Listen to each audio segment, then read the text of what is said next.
Ministers and Central Bank Governors meeting. I would like to start by thanking the Moroccan authorities for hosting us this week and for their very warm hospitality. Let me now introduce the dignitaries present on the dais. Starting from my left, Mr. Ajay Seth, Secretary Economic Affairs and Finance Deputy from India. Her Excellency Ms. Nirmala Sitharaman, Honorable Union Minister of Finance and Corporate Affairs, Government of India. Mr. Shaktikant Das, Governor, Reserve Bank of India, and Dr. V. Anant Nageswaran, Chief Economic Advisor to the Government of India. Honorable Union Minister will brief the media, and then we will proceed to take a few questions from the media. May I request ma'am to now address the media? Thank you, ma'am.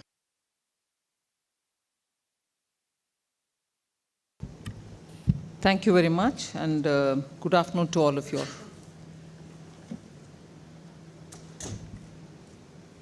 The last of the Finance Minister, Central Bank Governors meet under the Indian Presidency was held during 12th and 13th here in Marrakech on the sidelines of the annual meeting of the IMF and the World Bank Group. The previous meetings, as you are aware, were held in Bengaluru, again in Washington, after that in Gandhinagar. This was the fourth and the final meeting. Let me first express my deep anguish at the tragic loss of lives and destruction across Morocco and Libya from the devastating natural disaster. And also we stand in solidarity with the people of Morocco and the government of Morocco in all their rehabilitation work post the earthquake. Over 370 delegates, including the finance ministers and central bank governors from G20 member countries, invitee countries, and heads of various international organizations participated in the meeting. The FMCBG meeting was preceded by the 4th G20 Central Bank Deputies meeting on the 11th of October in Marrakech again.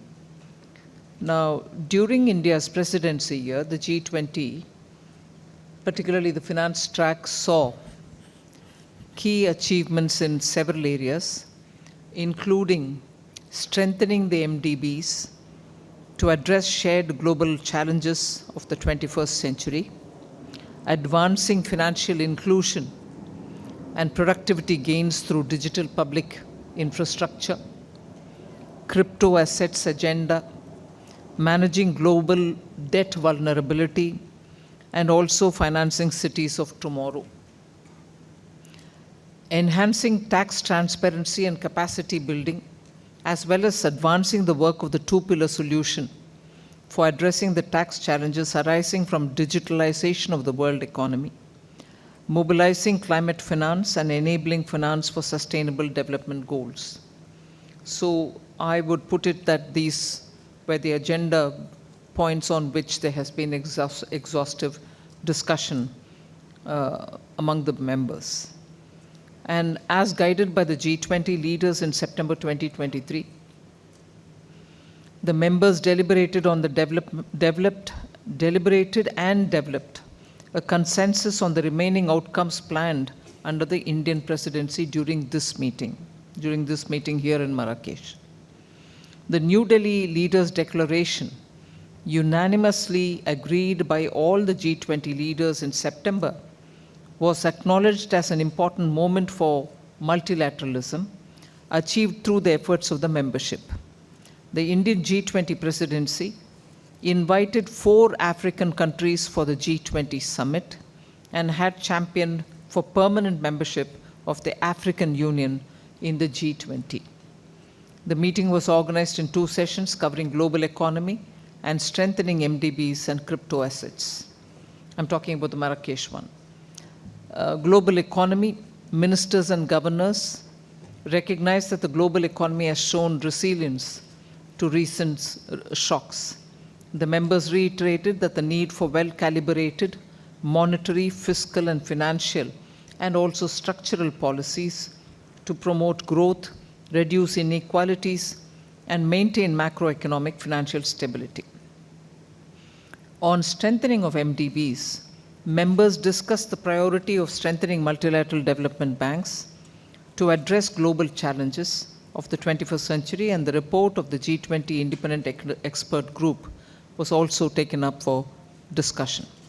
The IEG submitted Volume 2 of its report. Volume 1 was already submitted prior to the Gandhinagar, Gujarat meeting in July. So the second volume was submitted.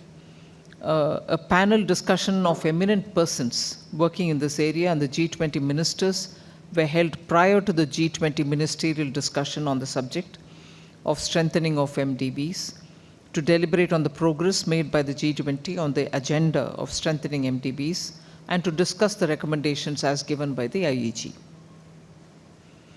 Members appreciated the work of the IEG and welcomed the report. Some of the key elements that IEG report have focused upon are three main things which I highlight for your benefit: encouraging MDBs to enhance private capital mobilization through supporting enabling conditions, innovative risk-sharing instruments, and also new partnerships. Second was to explore options to build MDB's financial capacity, including the option of capital increase if and when needed. And third, encouraging MDBs to work together as a system. So the finance ministers and central bank governors also gave a call for further deliberations on the IEG recommendations to suggest a way forward on the strengthening of MDBs by their meeting in April 2024.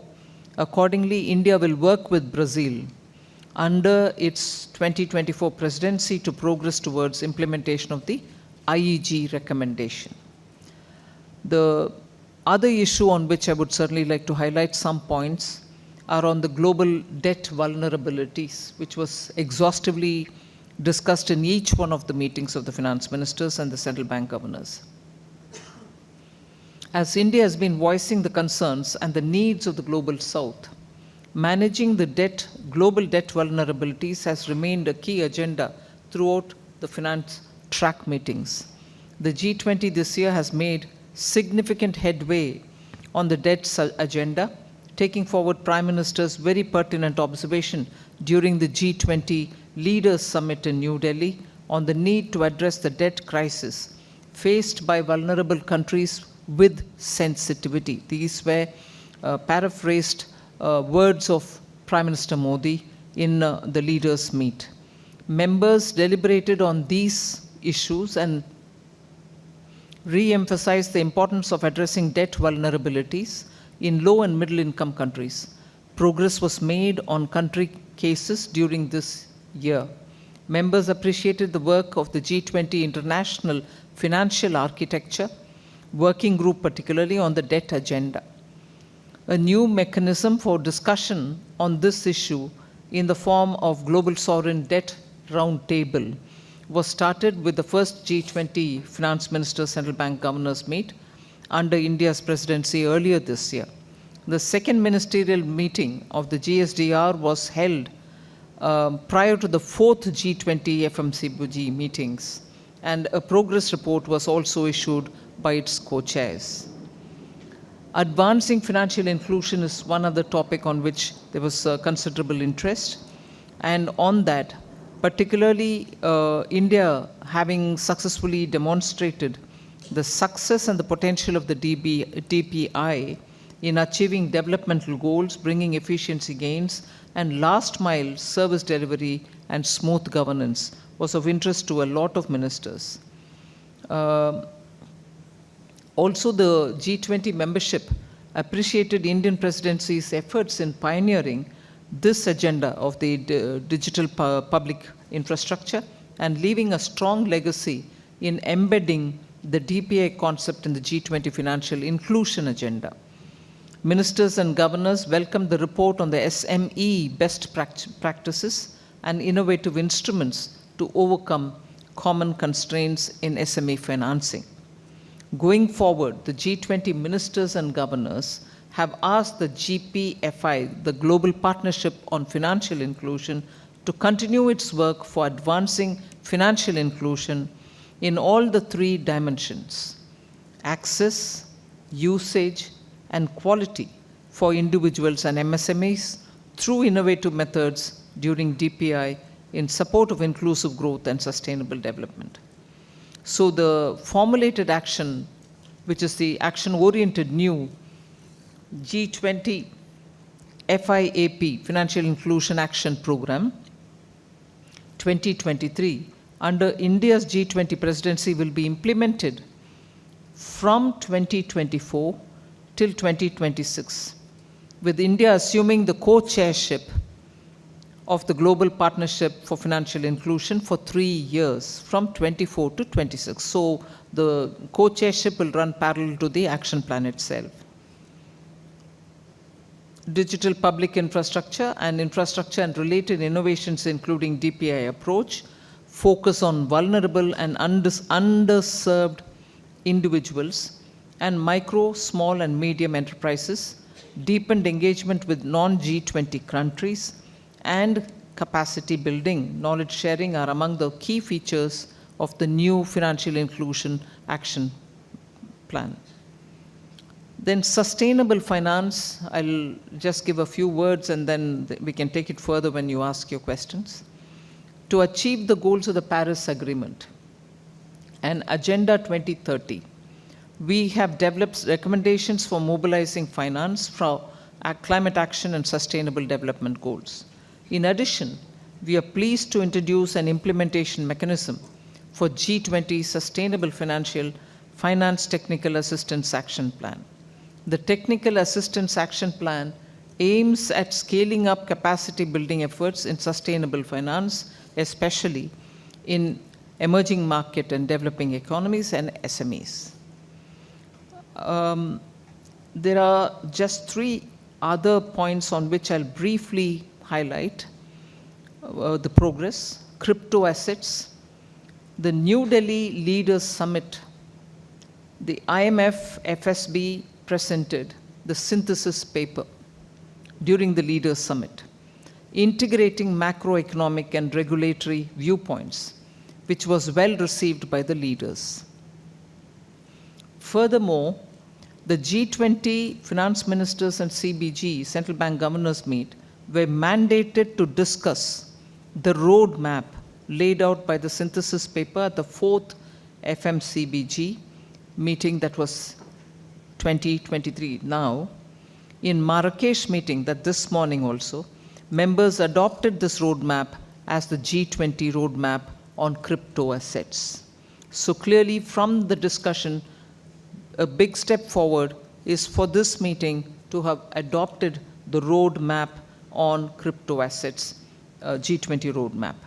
So this one has called for swift and coordinated implementation of this G20 roadmap, including implementation of the policy frameworks, outreach beyond G20 jurisdictions, global coordination, cooperation, and information sharing, and addressing data gaps. All this has been part of the suggested roadmap, and which is what has been adopted. Going forward, regular updates on the roadmap's progress will be provided by the IMF and the FSB in our meetings. Regulatory space also has a lot of action, but I'm not elaborating on that now. On inclusive cities, I had said about cities of tomorrow, a lot of action has happened. The report which was provided provides an analysis of how inclusivity varies across different cities and presents a policy compass for stakeholders to better plan, connect, and finance the delivery of urban infrastructure services. And the last point which I would highlight is on the international taxation. In relation to the furtherance of the global tax transparency agenda, the following significant reports have been released during the India presidency. OECD report on enhancing international tax transparency on real estate. Global Forum report on facilitating the use of tax treaty exchanged information for non-tax purposes. These are major milestones for tax exchange of non-financial data and use of exchanged tax information for non-tax purposes. The G20 has asked the Global Forum to identify an appropriate and coordinated timeline to commence exchanges by relevant jurisdictions under the Crypto Asset Reporting Framework. Considering the aspirations of a significant number of jurisdictions, it has been decided that the CARF, the Crypto Asset Reporting Framework, exchanges to start by 2027 by these jurisdictions. To establish this process, the CARF group has been formed in September 2023. So the ministers and governors expressed their commitments to take forward the actions mandated by the G20 leaders in the New Delhi Leaders' Declaration. The presidency will be passed on to Brazil at the end of 1 year of the Indian presidency, which is what has happened now.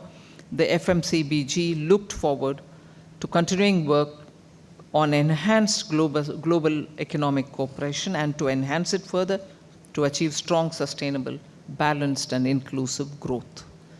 Thank you. Thank you, ma'am. Now we open the floor up for questions. Ma'am, in front.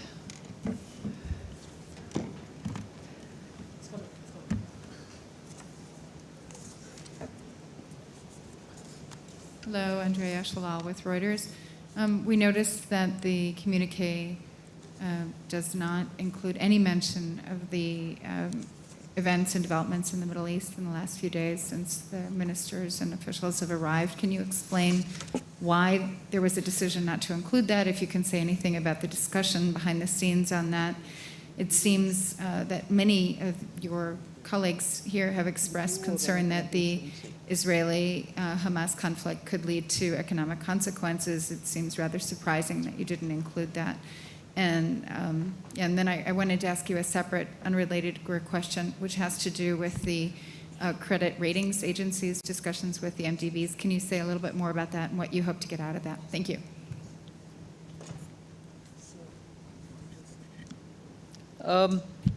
The communique was released even last evening after yesterday's first session. And there went very many discussions on the conflict. And therefore it didn't find a place in the communique. But of course on the credit rating matters, there was a lot of discussion at the deputies level, not at the level of the ministers. It was more related to how the recommendations were being discussed of the international expert group. And from the beginning, one of the issues that was being very well addressed by the IEG was to use and to capitalize or to raise resources from the market and also to access resources from philanthropies and so on. Of course, keeping in mind the credit ratings of these institutions. These institutions have served a long period, and the reforms will keep in mind the credit rating, which is so very important for them. So that is where the discussion is. Yes, please.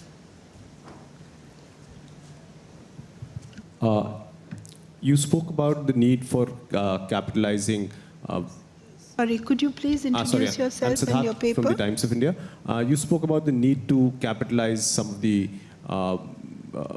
multilateral development banks in your intervention yesterday. And this is a recommendation of the IEG as well. So what kind of support has the proposal received from other countries? And two, on the crypto reporting, is 2027 the timeline that you mentioned in your... That's for the Financial Inclusion Action Plan, 2024 to 2026.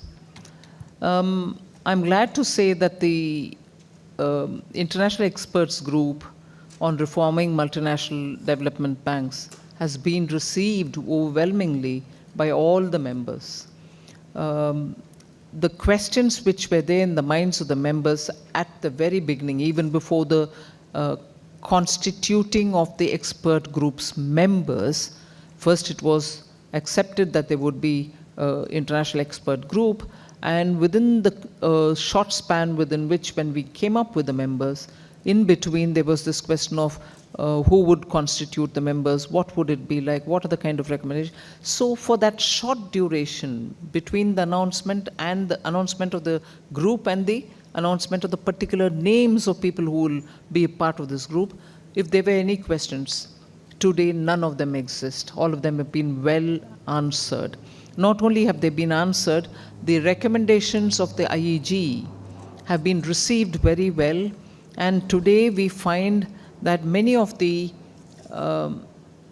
or can I say, the language with which the reforms of multilateral development institutions are being talked about, whether separately of the World Bank, separately of the IMF, separately of any regional development banks, the international expert group's language has found a comfortable place in the narrative that most of these multilateral development bank evolution roadmap or reform roadmaps have been discussed. So in a way, it has found a place in every narrative regarding multilateral development banks and their reforms, systemic reforms, and also making them bigger, better, and more efficient. In fact, the language of the international expert group has been bigger, better, and bolder. Bigger and better has been with open arms taken up by all of them, and in the place of bolder, more efficient has been brought in. So that itself can indicate to you as to how the international expert group's report has been welcomed by everybody, and today the International Financial Architecture Working Group is being tasked with looking at the recommendations, seeing how best it can be taken forward.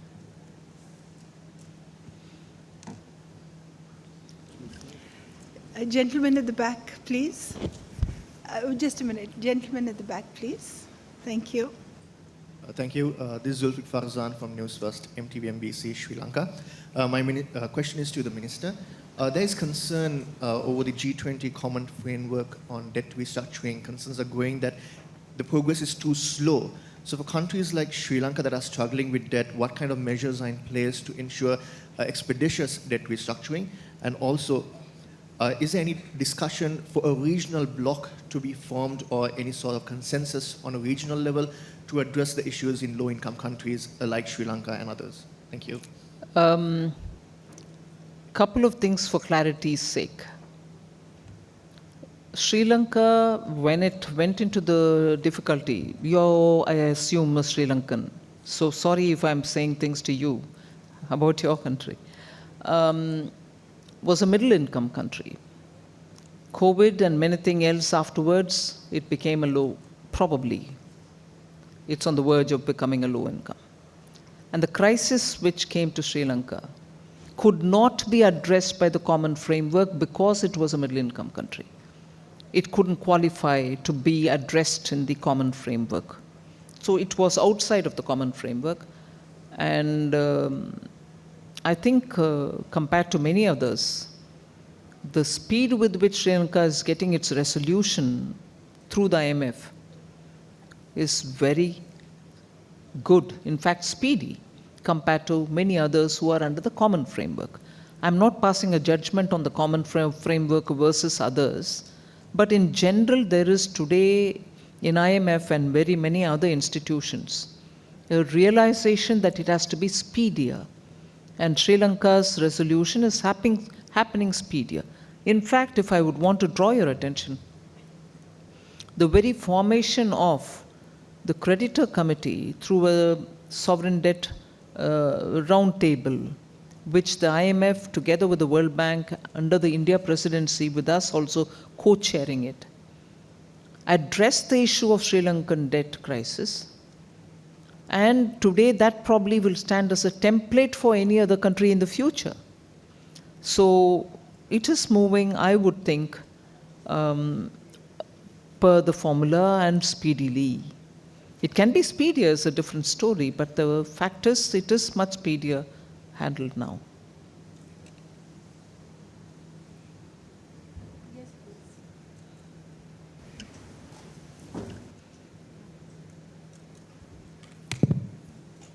This is Deepshika from Economic Times. Ma'am, on the outcomes that have been achieved on crypto assets and also on the taxation, what do these outcomes mean for India? Well, first of all, the roadmap has been accepted.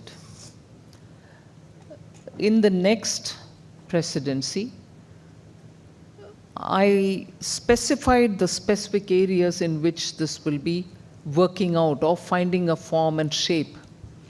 Broadly, they come into three different silos. One is about monitoring the progress itself, monitoring the implementation of regulatory activities. Second is looking at the cross-border related and information sharing related activities.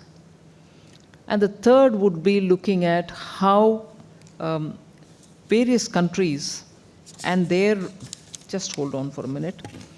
Third will be looking at how beyond the G20 membership to the other jurisdictions, and in a way those who are part of the FSB also know the kind of discussions which have happened in the FSB prior to us taking this synthesis paper from them. So taking this decision of the G20 roadmap to those jurisdictions which are beyond G20 and also probably even beyond the FSB membership will be a top priority. And given the understanding that globally now all of us are on the same page about the way in which regulations can happen, country and their specific legislative arrangements will also have to be worked out. So it will be at the same time working across countries, between countries in a macro sense, and also coming down to the level of individual countries and their own measures that they would want to take.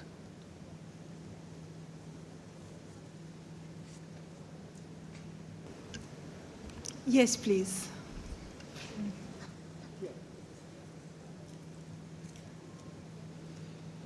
Thank you, Madam. I'm Thierry Augier from Latin Finance. I have a question on this issue of debt vulnerability, especially in this complicated international context where we should have probably interest rates higher for longer. What will be the impact on emerging market countries like yours or Brazil, which is taking the G20 presidency? What can you do? What can emerging markets do in this context? I would like to place two things which are not so directly connected, but they can be connected as a backdrop to you. One, if there is growth, and if growth is happening significantly, it is in these emerging markets. And that is why I think the popular belief is, backed by data, is that the emerging markets and developing economies are the ones who are going to be the engine of growth for the world, where, on the other hand, you have interest rates being high for now for some time and long as it is being foreseen.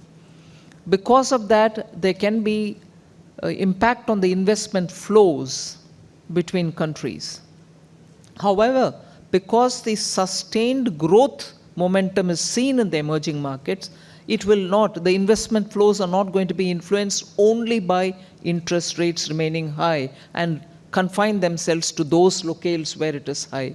So I find that there is going to be a very clear signal towards growth, momentum towards growth, wanting growth to push and spread as a positive contagion to all other terrains, and that will be one of the impacts which most of us are recognizing. However, the recent crisis in the Middle East and the concerns about fuel back again are worries which many countries do hold and they expressed as well. So the concerns and uncertainties are about the peace as a positive factor, fuel concerns affecting the food security aspects, and therefore the inflation to that, and the fragmentation of supply chains. These were the three concerns thinking about the near future. Yes, please, the gentleman at the back there. Good afternoon, ma'am. Vishnu Shom from NDTV. Ma'am, on the sidelines of the G20 meet in Delhi, there was a great deal of optimism about a Middle Eastern economic corridor, several countries potentially being involved, certainly India. In light of the situation now in West Asia and the rather strident remarks made by Qatar and Saudi Arabia, are you less optimistic about this project taking off? No, I think the IMEC, the Middle East Economic Corridor, which is an India initiative, is for the long term, and its significance is long term. Whilst short term glitches, if I may use that word, can have concerns and it can occupy the minds, I think we will keep engaging with all the stakeholders and keep our communications open. And this is just not for the immediate future, it is with a long-term interest that we've started. Thank you, ma'am. Our time is up. I Is there think, somebody asking that one last question? yes, there in the back? last question over there, please. Thank you. Hi, the Moroccan Press Agency. My question is for the Minister. What do you think about the cooperation between India and Morocco, and between G20 and Morocco, and the perspectives of this economic cooperation? Well, India's had a very cordial relationship with the Kingdom of Morocco for a very long time. And I think it was in 2015 when His Majesty the King of Morocco visited India. And certainly post his visit, there's been a greater momentum in some particular industries. I would think investment from India's side is happening in Morocco, particularly in the pharmaceutical area. But investments, like for instance, I was pleasantly surprised at the estate and the property that one of our leading hospitality sector, hotel sector, is present in Marrakech to display the appreciation that Indian hoteliers have for the Moroccan culture.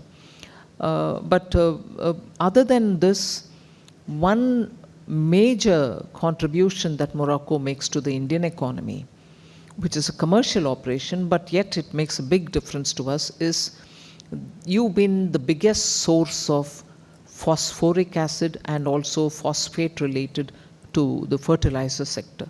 Indian farmers immensely benefit by the fertilizer supply that which comes from here. And there's never been a disruption or any kind of, meeting the expectation lesser than what it is situation ever. Morocco has always extended that great supply and kept it going even during the pandemic.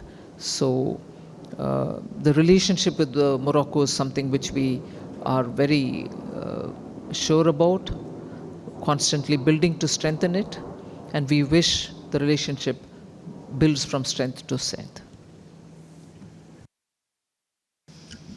Thank you, ma'am. Thank you, everybody. Thank you all for attending the press conference.